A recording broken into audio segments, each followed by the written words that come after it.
کسی بھی طرح کے عذاب سے نمٹنے کے لیے تدبیر اختیار کرتے ہیں اور پھر کہتے ہیں کہ تدبیر اختیار کرو اور تقدیر پر امید کرو. حالانکہ تدبیر اختیار کر کے تقدیر سے امید کرنے کا کیا فائدہ، کیا تعلق؟ تقدیر سے امید تو وہ کرے گا جو تدبیر پر اللہ تعالی کی اطاعت اور عبادت اور دعوت کو تمام تدابیر پر مقدم کرے گا.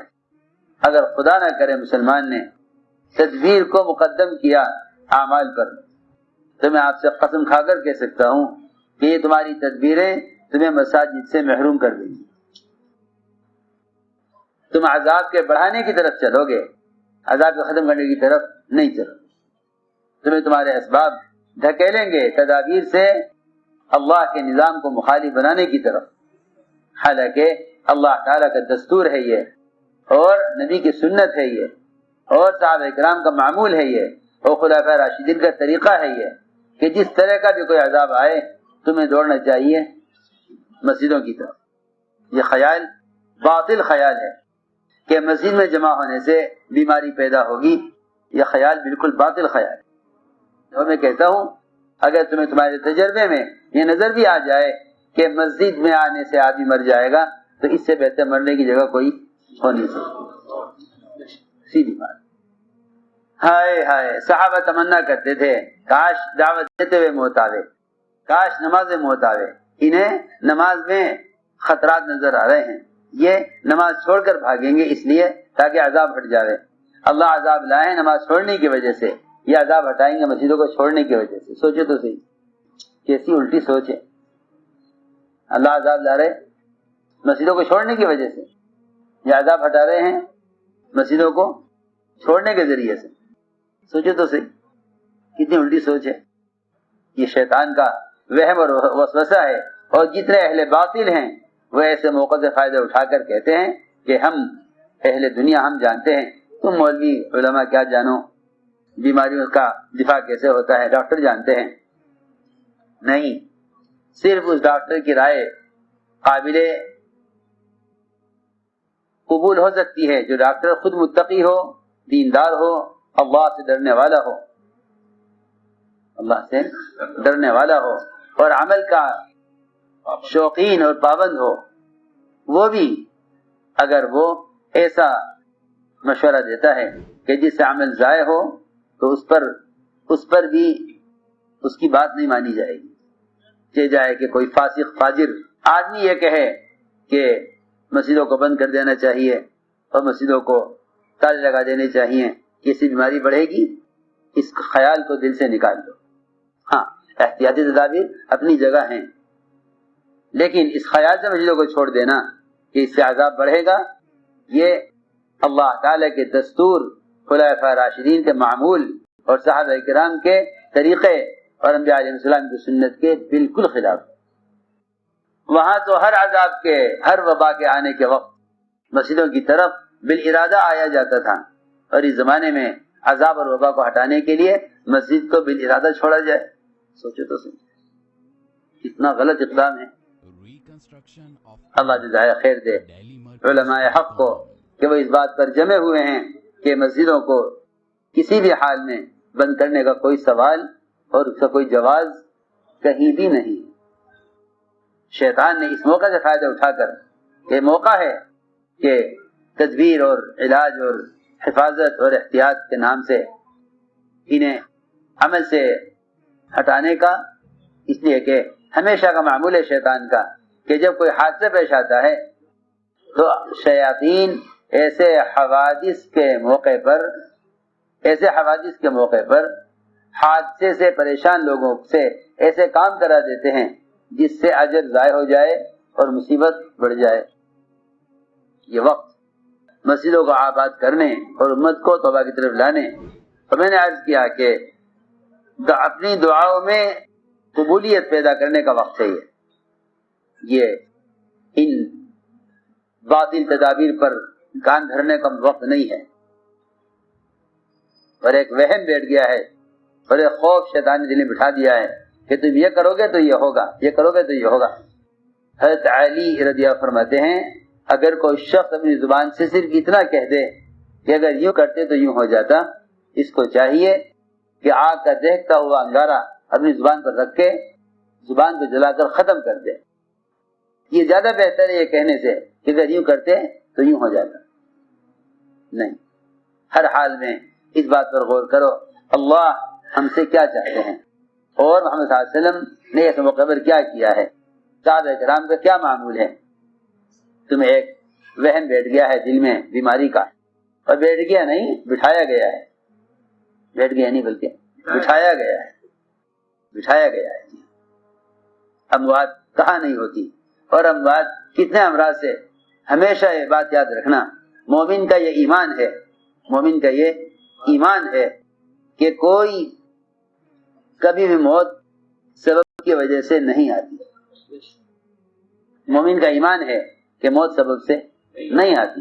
ہاں، اللہ تعالی جب موت لاتے ہیں تو کبھی کبھی سبب بھی لے آتے ہیں۔ میری بات توجہ چاہتی ہے، سبب سے موت نہیں آتی، بلکہ موت کے لیے کبھی اسباب آ جاتے ہیں۔ کیوں آتے ہیں؟ اللہ موت کے اسباب اس لیے نہیں لاتے کہ اللہ تعالی اس کو اس سبب سے مارنا چاہتے ہیں، نہیں، نہ اللہ کو سبب کی ضرورت ہے موت کے لیے، نہ ملک الموت کو ضرورت ہے سبب کی روح نکالنے کے لیے، بلکہ اللہ تعالی موت کے مقدر ہو جانے اور اس کا وقت آ جانے کے وقت سبب صرف اس لیے لاتے ہیں تاکہ وہ یہ دیکھیں کہ یہ مرنے والا یا اس کے متعلقین اس کی موت کو سبب کی طرف منسوب کرتے ہیں یا میرے امر کی طرف منسوب کرتے ہیں۔ اتنی سی بات۔ آپ دیکھیں گے ساری دنیا میں مرنے والوں کو اللہ کا حکم اور وقت آ جاتا ہے، لیکن کوئی یہ نہیں کہتا کہ جو وقت آ گیا۔ لوگ پوچھتے ہیں بھائی کیا ہوا تھا، کیا ہوا؟ بیمار تھے، حضرت عائشہ رضی اللہ عنہا کے بھائی اچانک انتقال ہو گیا۔ نہیں ہائے، ایسے بھی کوئی مرتا ہوگا؟ مجھے تو اس بات کا شک ہے کہ میرے بھائی عبد الرحمن کو یوں ہی دفن کر دیا گیا، اس کی وفات نہیں ہوئی تھی، نہ بیمار ہوا نہ کوئی تکلیف ہوئی، یعنی کہ ہمیشہ میرے دل میں وسوسہ رہا۔ ایک دن میں نے دیکھا اپنے حجرے سے ایک آدمی آیا، اچھا خاصا صحت مند ٹھیک ٹھاک، سواری سے اترا، مسافر باہر سے آیا، اور اس نے اپنی چادر اپنے سر کے نیچے رکھی اور لیٹا۔ تھوڑی دیر کے بعد نماز کا وقت ہو گیا، جب اسے ہلایا اٹھایا نماز کے لیے تو وہ مرا ہوا تھا، یعنی کہ بس میرے دل سے ہمیشہ کے لیے یہ خلجان ختم ہو گیا۔ یہ میں سوچتی تھی ایسے بھی کوئی مرتا ہے؟ میں نے عرض کیا کہ موت سبب سے نہیں آتی۔ اگر واقعی موت اسباب سے آتی تو دنیا میں موت کے اسباب حیات کے اسباب سے کہیں زیادہ ہیں، اور جتنی دنیا ترقی کر رہی ہے اتنے بظاہر موت کے اسباب زیادہ نظر آتے ہیں۔ اس لیے ہم نے عرض کیا کہ اس وہم میں اور خوف میں شیطان نے ڈال دیا ہے، اور بس یہ سوچ کر بیچارے کہ یہ قانون یہ ہے اور احتیاط یہ ہے کہ نہیں، عمل اور عمل کی جگہ کو چھوڑنے کی تو کوئی گنجائش نہیں ہے۔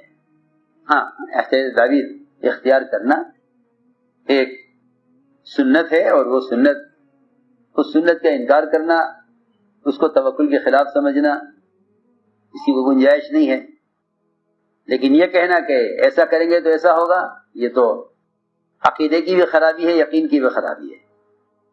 یہ وقت ہے امت کو توبہ کی طرف، اللہ کی طرف، اللہ کے گھروں کی طرف لانے کا، بجائے اس کے کہ اس بات کی کوشش کریں کہ بھئی جو احتیاطی تدابیر ہیں وہ اختیار کی جائیں، اور اللہ پر بھروسہ کرو نا۔ ہائے، قرآن تو پڑھتے نہیں، جو اللہ پر بھروسہ کریں اخبار پڑھتے ہیں بیچارے، کہیں کی یہ خبر سنتے ہیں مایوس ہو جاتے ہیں، کہیں کی یہ خبر سنتے ہیں ڈر جاتے ہیں، کہیں کی یہ خبر سنتے ہیں عمل سے بھاگنے لگتے ہیں، کہیں کی خبر سنتے ہیں تو پوری طرح اللہ کی رحمت سے مایوس ہو جاتے ہیں۔ اللہ رب العزت کوئی بھی وبا یا کوئی بھی مرض یا کوئی بھی مصیبت صرف اس لیے لاتے ہیں کہ میں دیکھنا چاہتا ہوں کہ میرا بندہ اس حال میں کیا کرتا ہے، میرا بندہ اس حال میں کیا کرتا ہے۔ اگر محض تدابیر میں لگ گئے تو پھر خود سے فائدہ نہیں اٹھا سکتے، اور اگر عمل میں لگے رہے تو اللہ تمہیں ایسی تدبیر الہام کریں گے، بلکہ آپ نے تو اس بات کو سوچا نہیں ہوگا کہ اللہ تعالی اس زمانے میں بھی کسی بھی آنے والی بلا یا کسی بھی آنے والے دشمن کے خلاف اللہ تعالی اس زمانے میں مسلمانوں کی اس طرح مدد کریں گے جس طرح اللہ نے صحابہ کی مدد زاہد کے خلاف کی ہے۔ تلوار ٹوٹ گئی، اب کیا کریں؟ دشمن سامنے مقابلے پر اور تلوار ٹوٹ گئی، اب کیا کریں؟ تازہ درخت کی ٹہنی، تازہ درخت کی ٹہنی ہاتھ میں آتے ہی لوہے کی تلوار بن گئی۔ اللہ تعالیٰ یہ دکھلاتے ہیں کہ تم جو میں کہہ رہا وہ کرو، تو جو حال تم پر آئے گا اس حال سے میں خود نمٹوں گا۔ میں کیا بتاؤں، اس زمانے کے مسلمان اللہ کے عذاب سے خود نمٹنا چاہتے ہیں اور اس کے عذاب کا مقابلہ اپنے اسباب سے کرنا چاہتے ہیں۔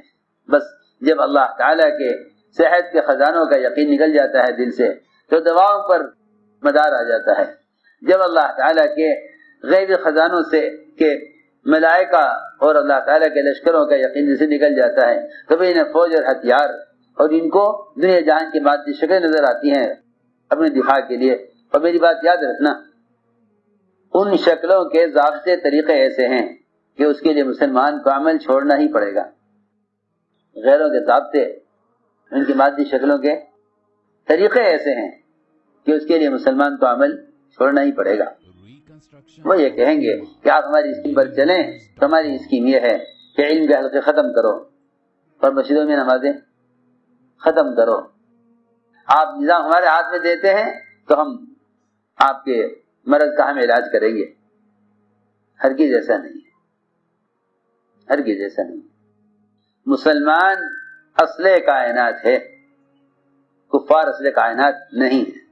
جتنا بھی نظام کائنات کا چلے گا مسلمان کے عمل پر چلے گا۔ اس سے سارے اغیار اور سارے انعام اور ساری مخلوق اس سے فائدہ اٹھاوے گی، اور ساری مخلوق کو مسلمان کے عمل سے راحت پہنچے گی، اور ساری مخلوق کو مسلمان کے گناہ سے تکلیف پہنچے گی۔ اصل کائنات خود مسلمان ہے۔ مسلمان کے لیے تو یہ سوچنے کی گنجائش ہی نہیں ہے کہ بھئی ان حالات میں ہمیں کیا کرنا چاہیے۔ یہ تو بیچارے جو اللہ کو نہیں جانتے وہ سوچتے ہیں کہ بھئی اس بلا کا، اس مصیبت کا، اس بیماری کا دفاع اس طرح کریں۔ محض مادی اسباب کو کفار سوچتے ہیں اور اعمال کو اور عبادات کو مسلمان سوچتا ہے۔ اس وقت کا کیا عمل ہے، اس وقت کا کیا عمل ہے؟ اگر مسلمان بھی غیروں کی طرح اسے سوچنے بیٹھ جاوے گا تو پھر یہ یوں کہے گا کہ ہاں اس وقت کا تقاضا یہ ہے کہ اس عمل کو فی الحال چھوڑ دیا جائے۔ جس حال کے لیے عمل کو چھوڑ دو گے وہ حال پہلے سے زیادہ برا ہو جائے گا۔ حضور اکرم صلی اللہ علیہ وسلم نے ہر امتی کو مسائل کے حل کے لیے ایسا مسجد سے جوڑا تھا کہ انہیں مسجد سے باہر اپنے کسی مسئلے کا حل کہیں نظر آتا نہیں تھا۔ اللہ کی طرف آنا مسجد کی طرف آنے کو ہی کہتے ہیں۔ وکیل کی طرف جانا، وکیل کے دفتر کی طرف جانا، وزیر کی طرف جانا، وزیر کی وزارت کی طرف جانے کو کہتے ہیں۔ اسی طرح اللہ کی طرف آنا، اللہ کے گھر میں اللہ کے گھر کی طرف آنے کو کہتے ہیں۔ اللہ تو کہہ رہے ففروا الی اللہ، مسلمان کہہ رہا ففروا من اللہ۔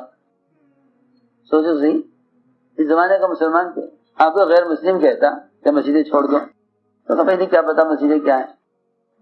اللہ کہہ رہے ففروا الی اللہ، مسلمان کہہ رہا ففروا من اللہ۔ اب بھاگو یہاں سے۔ لو جہاں فرشتوں کے نزول سے صحت اور اطمینان آتا وہاں ان کو بیماری نظر آ رہی۔